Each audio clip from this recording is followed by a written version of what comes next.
우리는 종종 자기계발서를 통해서 인생의 해답을 찾으려고 합니다. 수많은 책들이 쏟아져 나오는 이 시대에 우리는 무엇을 읽어야 할지 혼란스러워합니다. 그러나 때로는 과거로의 여행이 현재의 문제에 대한 해답을 제시하기도 해요. 오늘 소개할 제임스 알렌의 21권의 저서를 300페이지로 응축한 이 책이 바로 그런 경우입니다. 1903년에 한 작가가 생각하는 대로라는 책을 출간했습니다. 그 책은 이후에 1억 5천만 부라는 놀라운 판매고를 기록하면서 성경 다음으로 많이 팔린 자기계발서가 됐어요. 그 작가가 바로 제임스 알렌입니다. 47이라는 젊은 나이에 세상을 떠났지만 그가 남긴 21권의 책은 데일 카네기, 나폴레옹 힐과 같은 현대 자기계발의 거장들에게 영감을 주었고요. 지금까지도 많은 이들의 삶을 변화시키고 있습니다. 이 책의 가장 큰 매력은 단순함 속에 담긴 깊이입니다. 제임스 알렌은 우리가 통제할 수 있는 유일한 것이 생각이라고 말했거든요. 얼핏 단순해 보이는 이 메시지는 실제로 우리의 삶에 적용하려고 할 때 그 깊이를 드러냅니다. 우리는 때로 환경을 탓하고 우리는 때로 운을 탓하고 다른 이들을 탓합니다. 하지만 알렌은 이 모든 것이 우리의 생각이 만들어낸 결과라고 말을 해요. 책은 5개의 파트로 구성이 되어 있는데요.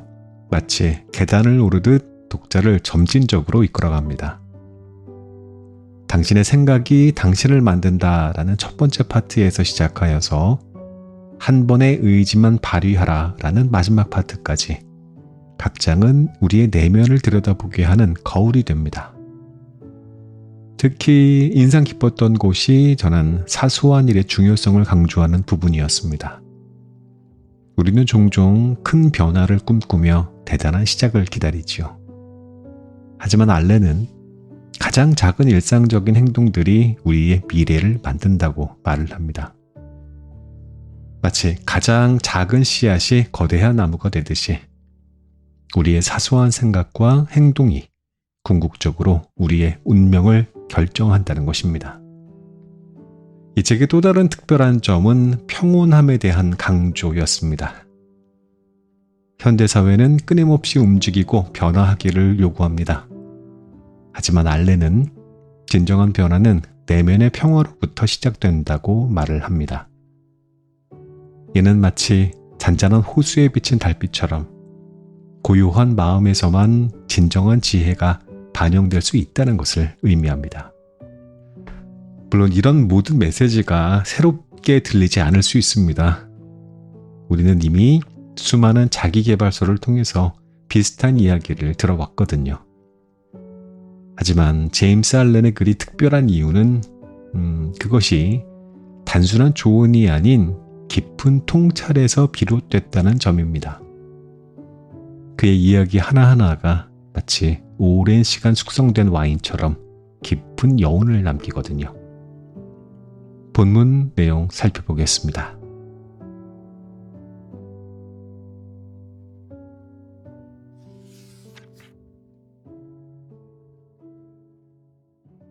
사람을 성공하게 하거나 몰락하게 하는 것은 다른 누구도 아닌 자기 자신이다.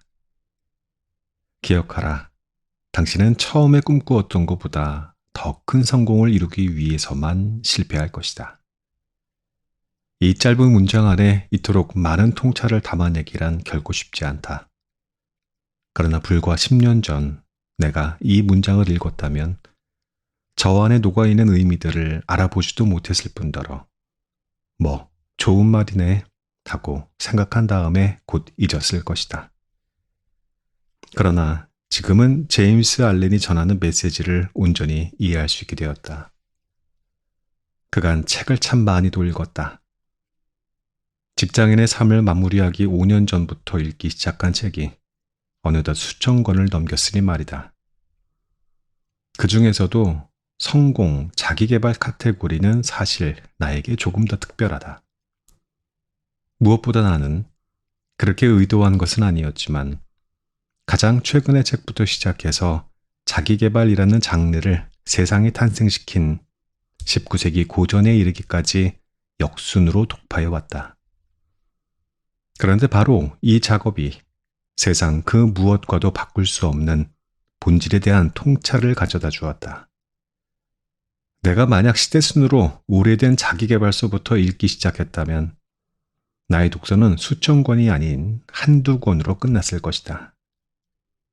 뭔가 다 좋은 말들이기는 한데 조금 어렵기도 하고 결정적으로 확 와닿지 않는다는 이유를 들면서 말이다. 나는 뇌과학, 심리학, 각종 의학 지식들로 정교하게 무장한 오늘날의 자기계발서들을 통해 성공을 위한 실용적인 인사이트들을 얻을 수 있었다. 그러다 자기계발의 본류라고 할 수 있는 나폴레옹 힐과 데일 카네기의 저서들을 접한 후 마치 개안한 듯한 충격을 받고서는 완전히 다른 삶을 살게 되었다. 그리고 마침내 이 두 명의 거장을 만들어낸 성공학의 선구자 제임스 알렌을 만나기에 이르렀다. 그렇다. 모든 강론들의 원칙이자 본질이라고 할 수 있는 총론을 비로소 접하게 된 셈이다. 숲에 있는 나무 한 그루 한 그루, 가지들과 나뭇잎들의 생김새들을 모두 파악하고 난 뒤에 높은 곳에서 숲 전체를 조망하게 되었을 때 느껴지는 벅찬 감정이 차올랐다. 모든 단어와 문장 하나하나에 격렬한 통찰이 담겨 있었기 때문이다. 지금까지 정말 셀 수 없이 많은 구독자들의 사연을 받았고 그 사연을 읽으며 나 역시 함께 웃고 울었다. 여전히 너무 많은 이가 어려워하고 힘들어한다. 자신이 원하는 삶을 살고 싶고 그 길로 가고 싶지만 뜻대로 잘 되지 않기에 그러하다. 그래서 나는 더 많은 사람에게 제임스 알렌의 생각을 공유하고 싶었다. 근본적인 도움이 될 것이라고 확신했기 때문이다. 많은 이에게 각자 자신이 원하는 삶으로 가는 길에 놓여 있는 가장 큰 허들은 무엇보다 경제적인 문제라는 사실을 잘 알고 있다. 제임스 알렌은 바로 이 불을 넣는데 기술적인 노하우가 아닌 본질적인 깨달음을 얻게 해준다. 기술적인 노하우로 한 피아노 연주곡을 잘 연주할 수 있게 되었다고 해도 다른 곡을 만나면 처음부터 다시 배워야 하지 않은가? 반면에 가장 근본이 되는 개 이름의 구성 원리를 깨닫게 되면 어떤 곡이든 결국 연주할 수 있는 이치와 같다. 당신은 지금 어떤 곡을 연주하고 있는가? 당신의 삶은 어떤 곡인가? 혹시 도레미파솔라시도가 무엇인지 정확히 모른 채 누군가가 가르쳐준 대로 달달 외워칠 수 있게 된 한 곡만 연주하며 살고 있지는 않은가? 근본이 되는 원리를 알아야 한다. 당신이 원하는 삶도 그 삶을 위한 경제적인 풍요도 마찬가지이다. 그저 지금 내 손에 쥐고 있는 씨앗이 아까워 손에 꼭 쥐고 있으면 씨앗도 잃고 수확도 잃는다. 이와 달리 땅에 뿌려진 씨앗은 흙에서 썩지만 풍성한 열매로 자란다. 제임스 알렌은 우리 삶도 이와 마찬가지라고 말한다. 버림으로써 부유하게 된다고 강조한다. 이건 무슨 의미일까? 당신이 부를 늘리고 싶다면 자산이 적더라도 기꺼이 투자한 후 인내심을 가지고 때를 기다려야 한다는 의미이다. 아까운 마음에 돈을 손에 움켜쥐고 있는 한 경제적인 어려움에서 벗어날 수 없을 뿐만 아니라 매일 점점 더 가난해질 뿐이다. 결국 재산을 불리기는커녕 아까워하던 그 돈마저 잃게 된다. 사람은 스스로를 성공하게 할 수 있다. 마찬가지로 사람은 스스로를 성공하지 못하게 할 수 있다. 다만 대부분의 사람들이 그럴 리 없다고 생각하고 그 생각을 굳게 믿으며 그것을 자신의 신념으로 장착하기에 스스로를 성공하지 못하게 만든다. 당신은 씨앗을 지니고 있다. 사람은 누구나 자신만의 씨앗을 지니고 있다. 그 씨앗을 땅에 뿌려야 한다. 농부가 금처럼 소중한 씨앗을 뿌리듯 말이다. 당신의 삶 속에서 처절하게 분투해 보길 바란다. 당신이 그 길을 기꺼이 가고자 하는 사람이기를 바란다. 그럴 리 없다라는 신념을 버리고 그건 당연하다라는 당신 마음속 신념의 등불을 밝혀라. 그리고 그 신념의 등불이 비추는 빛을 따라 어둠 속을 걸어가면 된다. 희미하게 흔들려서 한없이 약해만 보이는 그 등불이 의심이라는 안개와 절망으로 점철된 암흑 속에서 당신을 지켜줄 것이다. 마지막으로 나는 이 책을 읽는 당신이 진심으로 벼랑 끝에 다가가기를 바란다. 떨어지기 위해 벼랑 끝으로 가라는 이야기가 아니다. 당신은 날아오르기 위해 벼랑 끝으로 간다.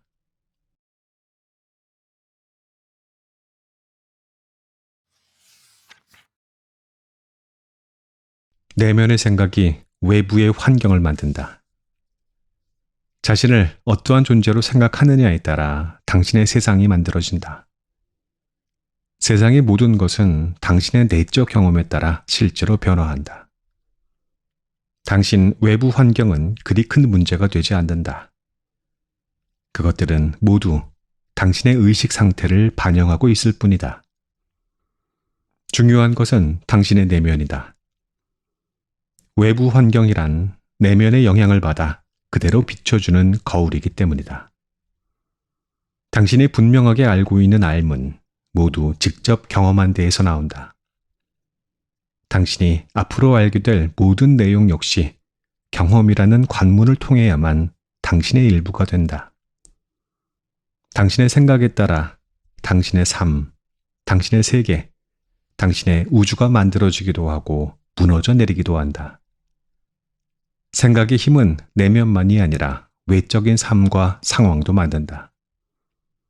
마음속 가장 깊은 곳에 품은 생각은 머지않아 필연적으로 당신의 외적인 삶에 나타나게 될 것이다. 불순하고 이기적인 영혼은 반드시 불행과 재앙을 향해 끌려가고 이타적이고 고귀한 영혼은 정확히 같은 방식으로 행복과 번영을 향해 끌려간다. 모든 영혼은 자신에게 있는 것만을 끌어당긴다. 신성한 법칙은 보편적으로 작용하고 있다. 삶에서 일어나는 모든 성공과 실패는 그 영혼이 품어온 생각의 내용과 힘의 결과이다. 모든 영혼은 생각과 경험이 모여 만든 복잡한 결합체이며 몸은 그 영혼을 밖으로 드러내기 위해 필요한 수단에 불과하다. 그러므로 당신이 지금 생각하는 내용이 당신의 실제 자아이며 주변 세상은 생물이든 무생물이든 당신의 생각이 만들어낸 모습이다. 석가모니는 이렇게 말했다. 현재 우리의 모습은 모두 지금까지 우리가 품어온 생각의 결과이다. 모든 것은 우리의 생각에 기초하며 우리의 생각으로 이루어져 있다. 그러므로 어떤 이가 행복하다면 그가 행복한 생각에 빠져 있기 때문이요. 불행하다면 그가 낙담하고 무기력한 생각에 빠져 있기 때문이다. 당신이 겁이 많든 담대하든 어리석든 현명하든 불안하든 평온하든 간에 현재 당신이 처한 마음 상태, 그 상태를 만들어낸 원인은 결코 외부가 아닌 당신의 내면에 있다. 그렇다면 이 부분이 궁금할 것이다. 정말 외부 상황이 우리의 마음에 아무런 영향을 미치지 않나요? 나는 그런 의미로 말하지 않았다. 상황은 당신이 허락할 때에만 당신에게 영향을 미칠 수 있다는 확실한 진리를 설명하려는 것이다. 당신이 어떠한 상황이 일어났을 때 동요하는 이유는 생각의 본질과 힘을 제대로 이해하지 못하기 때문이다. 당신은 자신의 삶을 성공이나 실패로 이끌 힘이 외부에 있다고 믿는다. 그리고 사람은 자기 스스로 그렇게 믿음으로써 모든 행복과 슬픔을 결정해버린다. 그렇게 믿음으로써 당신은 외부 상황에 굴복하고 그 외부 상황이 당신의 절대적인 주인이 된다. 누가 강제하지도 않았는데 스스로 기꺼이 외부 상황의 노예가 되는 셈이다. 즉, 당신이 그렇게 굳게 믿고 있기 때문에 실제로는 힘을 가지지 못한 외부 상황에 힘을 부여하고 만다. 그러나 당신의 실제로 굴복하는 대상은 상황 그 자체가 아니다. 당신의 생각이 외부 상황에 투사한 슬픔과 기쁨, 두려움과 희망, 강점과 약점에 따른 마음 상태이다. 나는 언젠가 젊은 나이에 힘들게 번 돈을 모두 잃어버린 두 사람의 이야기를 들은 적이 있다. 한 사람은 돈을 잃고 매우 힘들어했다. 분노하고 억울해했으며 걱정하고 낙담했다. 다른 한 사람은 신문에서 자신의 거래 은행이 파산해 전 재산을 잃게 되었다는 소식을 확인하자마자 침착하고 단호하게 말했다. 이미 벌어진 일이야. 괴로워하고 걱정한다고 잃어버린 돈이 다시 돌아오지는 않아. 다시 모으자. 그러면 된다. 그런 마음을 다잡고 다시 열심히 일하기 시작했고 금세 부유해졌다. 그러나 돈을 잃었다는 사실에 계속 슬퍼하며 불운을 탓하던 첫 번째 사람은 나약하고 비굴한 자신의 생각을 현실로 만들어버렸고 불운한 상황에 먹잇감으로 전락했다. 돈을 잃어버린 그 상황을 암울하고 처량하게 해석했던 사람에게서는 실제로 상황 자체가 저주가 되었다. 반면에 강인하고 희망찬 생각으로 그 사건을 해석하고 새롭게 노력했던 사람에게는 축복이 되었다. 생각해보라. 상황에게 축복이나 저주를 내릴 힘이 있다면 모든 사람에게 동일한 결과로 나타나야 마땅하다. 그러나 완전히 똑같은 상황이라도 사람에 따라 좋게 작용할 수도 또 나쁘게 작용할 수도 있다. 이는 상황 자체가 아니라 그 상황을 마주한 사람의 마음 안에 좋은 것과 나쁜 것이 존재한다는 사실을 증명한다. 이 사실을 깨닫기 시작할 때 당신은 자기 생각을 단속하고 마음을 통제하는 연습을 시작할 것이다. 당신의 영혼이라는 내면의 신전을 다시 건축해야 한다. 쓸모없고 부정적인 생각들을 모두 제거하고 기쁨과 평온함, 힘과 활기, 연민과 사랑, 아름다움과 불멸에 관한 생각들로 당신이라는 존재의 내면을 채워야 한다. 그렇게 한다면 당신은 지금과 똑같은 상황에서 똑같은 일을 하더라도 더 웃게 되고 더 평온해질 것이며 더 강인하고 더 건강하며 사람들에게는 더 다정한 그야말로 품위 있는 사람이 될 수 있을 것이다.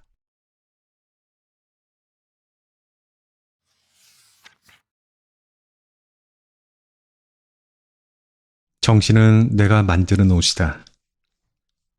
정신의 힘은 무엇인가? 정신은 상황을 창조하고 그 결과를 어떻게 받아들일지 결정하며 이 모든 과정을 조종할 수도 있다. 그러므로 현실을 정확히 파악할 수도 있지만 망상을 만들어내기도 한다. 정신은 자신의 운명이라는 옷감을 짜는 방직공이며 절대 실수하지 않는다. 생각은 옷감을 짜는 실이고 선행과 악행은 날실과 시실이며 삶이라는 배틀로 짜낸 직물이 인격이다. 정신은 자신이 만든 옷을 직접 입는다.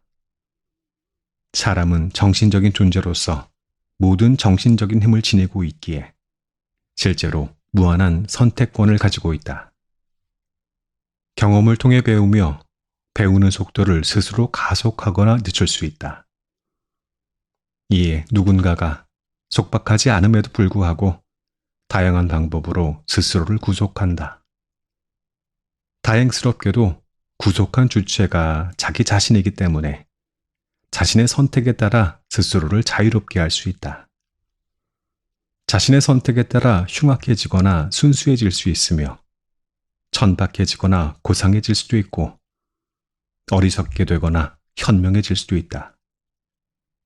반복적인 실천을 통해 습관을 새로 만들 수 있는가 하면 새로운 노력으로 기존의 습관을 없앨 수도 있다.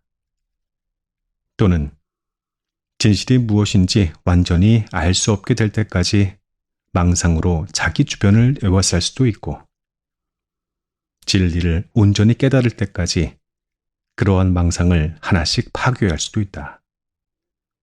정리하면 인간은 무한한 가능성을 지닌 존재이자 완전히 자유로운 존재이다. 자신의 상황을 만들어내고 어떠한 태도를 가질지 선택하는 일은 정신의 본성이요 역할이다. 정신은 어떠한 상황이든 바꿀 수 있는 힘과 어떠한 태도든 버릴 수 있는 힘을 모두 가지고 있다. 반복적인 선택과 경험을 통해 여러 상황에 대한 지식을 수집하면서 사람은 정신의 힘을 지속적으로 사용한다. 그렇다면 생각한다는 행위는 무엇인가? 생각은 내적인 과정이다. 생각을 통해 한 사람은 자신의 삶과 인격 전체를 구성한다. 이는 무엇을 의미하는가? 스스로 의지가 있다면 이 모든 과정을 수정하고 변경할 수 있다는 뜻이다. 습관과 무기력, 무언가에 속박당해 있는 느낌은 사실 스스로 만들어냈기 때문에 자기 자신만이 그것을 부술 수 있다. 그 속박은 외부적인 요소들과 관련되어 있지만 자신의 정신에만 존재할 뿐 실제로는 존재하지 않는다. 외부 세계는 내부 세계에 의해 만들어지고 생명력을 얻는다. 즉, 외부 세계가 내부 세계를 절대로 만들지 않는다. 유혹은 외부 대상 때문이 아니라 그 대상을 향한 마음속 욕구에서 생겨난다. 고통과 슬픔은 외부 상황이나 삶에서 일어나는 사건들에 내재되어 있는 것이 아니라 외부 상황에 대한 미숙한 정신적인 태도에서 발생한다. 순수한 열망을 갖고 지속적으로 정신을 강화하면 불행과 밀접한 관계가 있는 모든 욕구를 막을 수 있다. 이로써 결국 깨달음과 내적 평온에 이르게 된다. 다른 사람을 비난하며 자신의 모든 부정적인 생각의 근원이 외부 조건들 때문이라고 욕한다면 당신이라는 세상의 고통과 불안을 지속적으로 증가시킬 뿐이다. 외부는 단지 내면을 반영한 그림자이자 내면이 초래한 결과이기 때문이다. 마음이 알맞은 상태라면 당신의 모든 상황도 알맞은 상태로 현실에 나타난다. 모든 생명과 성장은 내부에서 외부로 진행되고 모든 쇠퇴와 죽음은 외부에서 내부로 진행된다. 이것이 우주의 법칙이다. 모든 발전은 내부에서 시작되는 것이기 때문에 결국 모든 조정은 내부에서 이루어져야 한다. 다른 사람과 맞서 싸우기를 중단하고 자신의 정신을 변화시키고 쇄신하는 데에 힘을 사용한 사람은 자신의 에너지를 보존할 수 있다. 자기 자신을 보호한다는 진정한 의미가 바로 이것이다. 균형 잡힌 정신을 만드는 데 성공하면 다른 사람들도 자신과 같이 행복한 상태에 도달하도록 배려하며 안내하게 된다. 왜냐하면 사람은 결국 자기 스스로 깨달음의 길로 가야 하기에 그렇게 할 수 있도록 배려하고 안내하는 일이 최선이기 때문이다. 인간의 삶은 자기 마음과 정신으로부터 만들어진다. 그리고 정신은 생각과 행동으로 구성된다. 어떠한 생각을 할지 선택함으로써 정신을 새롭게 바꾸는 일은 자신의 힘으로도 충분히 가능하며 재능이나 환경, 상황, 경제적인 여건과 완전히 무관하다. 따라서 당신도 스스로 자신의 삶을 변화시킬 수 있다.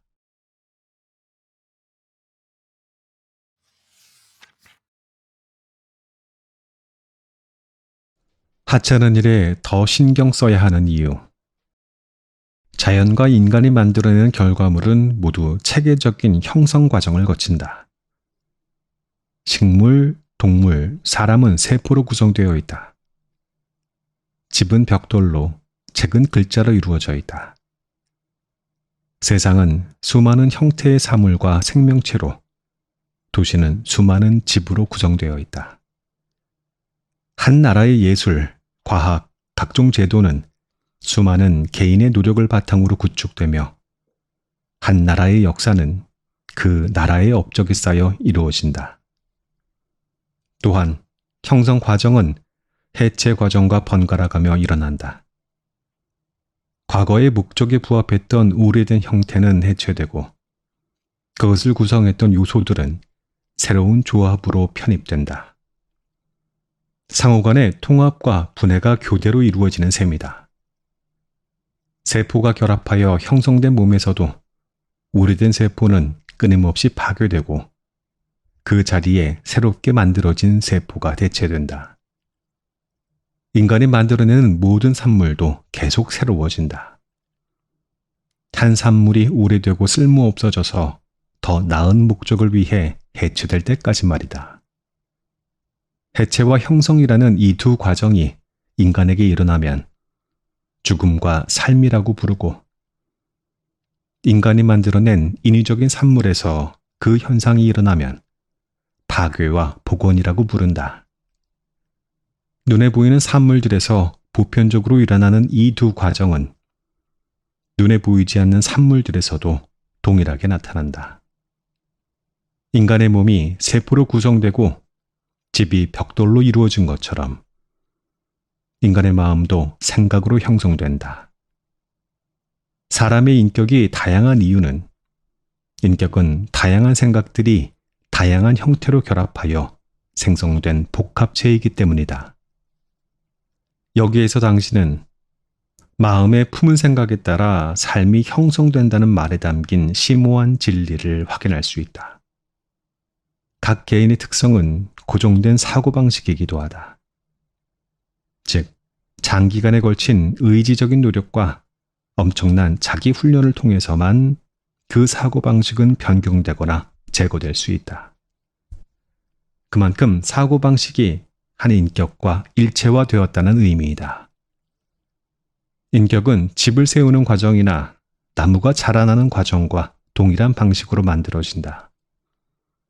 다시 말해, 인격은 끊임없이 새로운 재료가 추가되면서 형성되어 가는데 이때 사용되는 재료가 바로 생각이다. 수백만 개의 벽돌로 도시가 건설되듯이 수백만 가지의 생각으로 마음과 인격이 형성된다. 모든 사람은 인식하든 그러하지 못하든 자신의 마음과 만난다. 사람은 필연적으로 생각하면서 살아가는데 하나의 생각을 할 때마다 마음이라는 건물에 하나의 벽돌을 쌓아 올리게 된다. 많은 사람이 이러한 벽돌 쌓기를 부주의하게 아무렇게나 하며 살아간다. 그 결과 사소한 걱정이나 유혹에도 쉽게 무너지는 불안정하고 위태로운 인격을 만들고 만다. 또한 어떠한 사람들은 자신의 마음이라는 건물에 수없이 많은 불순한 생각의 벽돌들을 쌓아 올린다. 불순한 생각은 쌓자마자 힘없이 무너져 버리는 부식되는 벽돌과 같다. 이 벽돌은 언제나 보기 흉한 미완성의 건물을 남기며 이러한 건물은 그 소유주에게도 안식처도 피난처도 되어줄 수 없다. 심신을 쇠약하게 만드는 건강에 해로운 생각, 부도덕한 쾌락에 관한 무기력한 생각, 실패에 관한 나약한 생각, 자기 연민에 관한 감상적인 생각은 불량하고 쓸모없는 벽돌이며 이러한 벽돌로는 견고한 마음이라는 건물을 지을 수 없다. 순수한 생각들은 절대 무너지지 않는 견고한 벽돌과 같다. 이 벽돌을 현명하게 선택하고 잘 배치하면 아름다운 건물을 빠르게 완성시킬 수 있으며, 이러한 건물은 소유주에게 안식처와 피난처가 되어준다. 힘과 자신감, 열정같이 에너지를 채워주는 생각들, 자유롭고 관대하며 이타적인 삶에 관한 생각들은 견고한 마음의 건물을 세울 수 있는 훌륭하고 유용한 벽돌이다. 그리고 이러한 건물을 지으려면 우선 낡고 쓸모없는 사고방식을 반드시 해체해야 한다. 내 영혼이여, 더 웅장하고 위험 있는 집을 지어라. 인생의 계절들은 빠르게 흘러가고 있으니 모든 사람은 자기 스스로 자신을 만들어낸다. 근심과 걱정이라는 빗물이 들이치고 낙심이라는 맹렬한 바람이 수시로 몰아치는 허술한 마음의 오두막집에 살고 있는가? 이제부터 훨씬 웅장하고 훌륭한 집을 짓기 시작하라. 허술한 건물에 대한 책임을 자기 자신이 아닌 하늘이나 조상, 어떠한 사람, 상황에 전가하지 마라. 그러한 태도는 스스로에게 위안을 주지 못할 뿐만 아니라 더 좋은 집을 짓는 데에도 도움이 되지 않는다. 물질 세계의 모든 것은 수학적인 원리에 기초하고 있다. 물질 세계에서 인간이 이루어낸 모든 놀라운 업적들은 이 기초 원리를 엄격하게 준수했기에 가능했다. 행복하고 성공적인 삶을 만들고 싶다면 단순한 이 근본 원리를 알고 적용해야 한다. 맹렬한 폭풍도 견딜 수 있는 견고한 건물을 지으려면 사각형이나 원형 같은 간단한 수학적인 원리나 법칙에 근거해야 한다. 이러한 원리나 법칙을 무시하면 완성되기도 전에 건물은 무너져 버릴 것이다.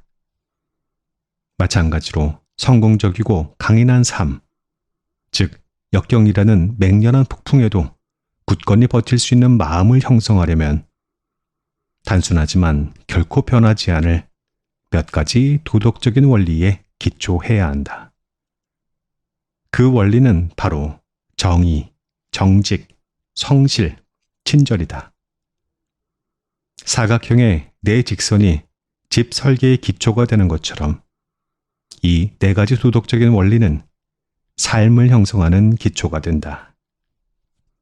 만일 이 원리들을 무시하고 불의, 속임수, 이기심으로 성공과 행복을 얻으려는 사람이 있다면 그는 설계의 기초를 무시하면서 내구성이 있는 건물을 지을 수 있다고 믿는 건축가와 다를 바가 없다. 그 사람은 결국 낙담과 실패만 얻게 될 것이다.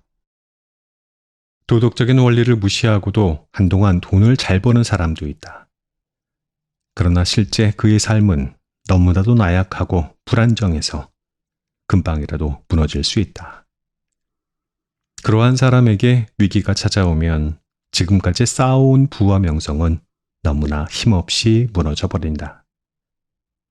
위에서 열거한 네 가지 도덕적인 원리를 무시하는 사람은 진정으로 행복하고 성공하는 삶을 절대 이뤄낼 수 없다. 반면에 모든 일을 할 때마다 이 원리를 철저하게 지켰던 사람은 성공과 행복을 얻을 수밖에 없다. 이는 지구가 정해진 궤도를 벗어나지 않는 한 태양의 빛과 열을 계속해서 받게 되는 이치와 같다. 그는 절대로 몰락할 수 없다. 눈에 보이지 않지만 절대적인 힘으로 구성된 우주에서는 가장 미세한 부분까지도 예외 없이 이 원리가 정확하게 적용되고 있다. 현미경으로 들여다보면 눈에 보이지 않을 만큼 작은 것도 엄청나게 거대한 것과 마찬가지로 똑같이 완벽한 구성을 갖추고 있다는 사실을 확인할 수 있다. 눈송이조차도 별처럼 완전한 모습을 갖추고 있다. 삶이라는 건물을 지을 때에도 마찬가지로 사소한 모든 부분에 면밀한 주의를 기울여야 한다. 가장 먼저 기초를 쌓아라. 건물의 기초는 땅에 묻혀 보이지 않지만 가장 주의를 기울여야 하며 건물의 다른 어떤 부분보다 튼튼하게 만들어져야 한다. 그런 다음 수평과 수직을 맞추어 돌과 벽돌을 세심하게 차곡차곡 쌓으면 마침내 견고하고 아름다운 건물을 완성하게 된다. 당신의 삶도 마찬가지이다. 당신이 원하는 그 삶을 살아가고자 한다면 삶의 모든 세부사항, 즉 시시각각 주어지는 모든 일들, 하찮은 모든 것들에 도덕적인 원리를 적용하고 실천해야 한다. 모든 것을 다 완벽하게 해야 한다는 말 같아 엄두가 나지 않는가? 그렇지 않다. 삶의 모든 순간, 모든 일에 엄청난 에너지와 의지를 기울여야만 한다는 말이 아니다. 그렇게 하면 사람은 살 수 없고 그렇게 살아서도 안 된다. 다만 사소한 일이라도 소홀히 여기며 대충하거나 끝없이 뒤로 미루거나 하지 않았으면서 한척하지 말아야 한다는 것이다. 이것이 중요한 이유가 무엇일까? 만약 당신이 사소하고 작은 일에 불성실하게 임한다면 크고 중요한 일을 만났을 땐 최고로 성실하고 세심하게 잘해낼 수 있을 것 같은가? 작은 벽돌들은 대충 쌓고 건물에서 눈에 띄는 주요 부분들을 세심하게 잘 쌓았다고 해도 당신의 건물은 절대 견고하지 않다. 당장은 티가 나지 않을 수 있다. 그러나 시간이 지나면서 문제가 드러나거나 강한 폭우나 태풍처럼 특정 사건이 발생하면 문제가 전면으로 드러나 균열이 생기고 흔들릴 것이다. 사소한 부분은 그냥 넘어가도 되고 중요한 부분에 모든 주의를 기울여야 한다고 많이들 잘못 생각한다. 그러나 세상을 한번 둘러보고 삶에 대해 조금만 진지하게 숙고해 본다면 모든 위대한 것들은 사소하고 세부적인 것들이 모여 만들어졌으며 아무리 작고 세부적인 것일지라도 각각 완벽한 구성을 갖추고 있다는 교훈을 배우게 될 것이다.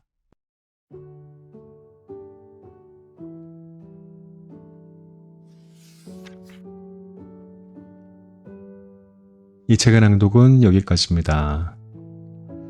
자전거 여행을 시작해서 벌써 길 위에서 보낸 시간이 일주일이 됩니다. 하루는 비가 오고 하루는 비가 오지 않고 또 그 다음 날은 비가 오고 두 바퀴가 닿는 우리나라의 곳곳은 감탄하는 것만으로는 부족한 큰 감동의 길이었습니다. 첫 일주일 동안은 길 위에서의 시간이 익숙해졌으면 해서 일부러 숙소를 찾지 않고 텐트에서만 생활을 했거든요. 그랬더니 전기 수급이 원활하지 않아서 녹음이나 편집하기가 어려웠습니다. 지금은 잠시 길에서 벗어나 숙소에서 머무르면서 다음의 방향을 찾고 있어요. 어떻게 하면 길 위에서도 녹음이나 편집이 가능해질까 하고요. 금강길과 섬진강길을 지나왔습니다. 또 앞으로 지나갈 곳에 대한 정보 따위는 없습니다. 두 바퀴가 내디뎌지는 곳이 그 다음 날의 여정이 될 것입니다. 아직도 한 2주 정도 더 길 위에서 머물 예정이고요. 건강하게 즐겁게 온전히 우리나라의 아름다운 가을을 즐기고 돌아갈 겁니다. 어젯밤에 텐트 안에서 들려오는 빗소리를 들으면서 문득 이런 생각이 들더라고요. 우리의 인생이라는 것도 이 자전거 여행이랑 참 비슷하구나. 때로는 힘겨운 오르막이 있고 때로는 신나는 내리막이 있고 어떤 날은 따스한 햇살이 또 어떤 날은 차가운 비가 우리를 맞이합니다. 가끔 페달을 멈추고 길가에 앉아서 물을 마실 때면 지나온 길들이 파노라마처럼 눈앞을 스쳐가기도 해요. 구불구불한 강줄기를 따라서 이어진 자전거 도로. 노을빛에 물든 들판, 무심히 흘러가는 구름까지 이 모든 순간들이 제 마음속에 작은 보물이 되어 쌓여갑니다. 해질녘이면은 이제 자전거에 매달린 짐들을 풀고 텐트를 치고 작은 버너로 라면을 끓이는 일상이 제법 익숙해졌습니다. 아침에 일어나서는 보통 양송이 스프를 끓여 먹어요. 인스턴트이기는 한데 쌀쌀해진 아침 날씨에 얼마나 든든하고 따뜻이 데펴지는지 몰라요. 그런 마음으로 밝아지는 하늘을 보고 있노라면 집에서는 미처 보지 못했던 것들이 선명하게 보이는 듯도 합니다. 앞으로의 여정이 어떨지는 저도 모르겠습니다. 하지만 그게 바로 여행의 묘미겠죠. 예측할 수 없는 만남과 경험들이 우리를 기다리고 있다라는 설렘으로 오늘도 페달을 열심히 밟았습니다. 우리 나무님들의 일상에도 이런 특별한 순간들이 가득했으면 좋겠어요. 앞으로도 제가 만난 풍경들과 이야기들을 꾸준히 전해드리도록 할게요. 다음에 뵐 때까지 건강히 안녕히 계십시오.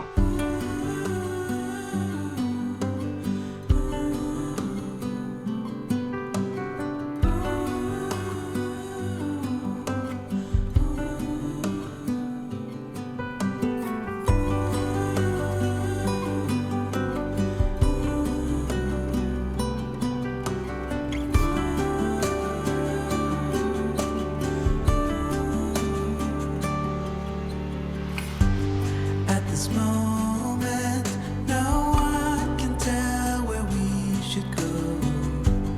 Oh, it's coming.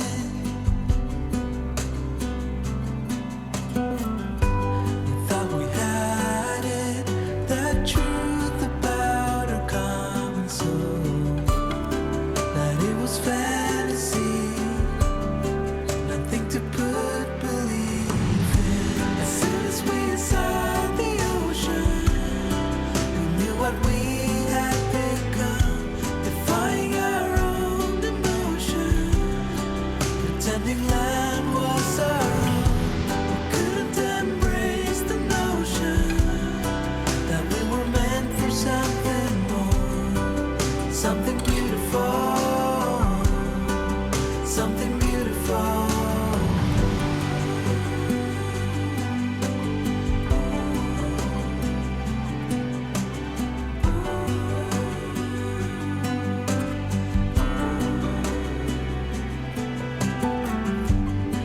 This moment, it's time to tell where we should go. But how can I be sure? Can we change it? The truth about our common soul. To say we know it's real, something to put belief in. As soon as we saw what we had become, defying our own emotions, pretending land was our